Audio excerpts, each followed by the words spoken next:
नुआपड़ा जिला सिनापल्ली ब्लॉक स्थित लिटिगुड़ा ग्रामर मंजूरी माझी नामक युवती को रक्तदान करी युव सांबादिक जगन्नाथ सागर जीवन बंचाई। प्रकाश योग्य जे लिटिगुड़ा ग्रामर अविवाहित मंजूरी माझी बयस 22 नामक युवती रक्तहीनता रोगरे पीड़ित होई कलाहांडी जिला धर्मगढ़ सरकारी गोष्ठी स्वास्थ्य केन्द्र में चिकित्सित हेउथिले। ए पॉजिटिव रक्तर आवश्यक हेबारु पाखरे संबलर अभाव जोगु रक्त जोगाड़ करिपारु नथिबारु चिंतारे भांगी पड़िथिले। सिनापल्ली अंचलर एक रक्तदाता ग्रुपरु जोगाजोग करिबारु श्री जगन्नाथ सागर धर्मगढ़ स्वास्थ्य केन्द्र जाई स्वेच्छाकृत रक्तदान करी जीवन बंचाइछंती।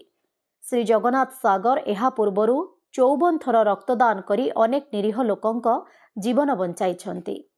सूचना योग्य जे महामारी कोरोना समय अनेकंक जीवन जाइछि। एथिरे मंजूरी माझी मध्य बापा मां को हराई निरीह जीवन अतिबाहित करुछंती।